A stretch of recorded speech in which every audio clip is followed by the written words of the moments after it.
அனைவருக்கும் வணக்கம். என் லைஃப்பில் இந்த மாதிரி ஒரு பெயின்ஃபுல்லான ஒரு சுச்சுவேஷனை நான் ஃபேஸ் பண்ணதே கிடையாது. மனசு முழுக்க வலி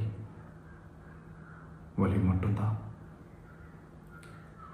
இந்த சுற்றுப்பயணத்தில் என்னென்ன மக்கள் பார்க்க வராங்க, அதுக்கு ஒரே ஒரு காரணம் தான் அவங்க என் மேலே வச்சிருக்கிற அன்பும் பாசம்.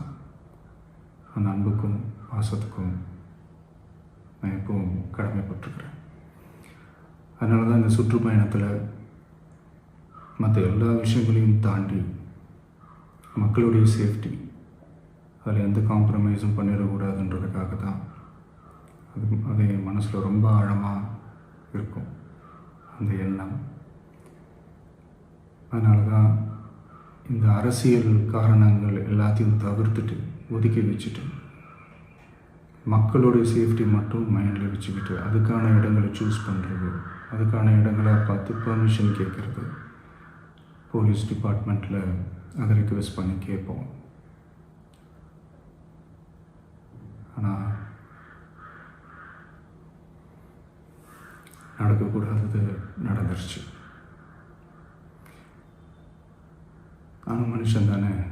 அந்த நேரத்தில் அத்தனை பேர் பாதிக்கப்பட்டு இருக்கும்போது எப்படி அந்த ஊரை விட்டுட்டு என்னால் கிளம்பி வர முடியும்? நான் திரும்ப அங்கே போகணும்னு இருந்துச்சுன்னா அதை ஒரு காரணம் காட்டி அங்கே வேறு சில பதட்டமான சுச்சுவேஷன்ஸ், வேறு சில அசம்பாவிதங்கள் அந்த மாதிரி எதுவும் நடந்துடக்கூடாதுன்றதுக்காக தான் நான் அவாய்ட் பண்ணேன்.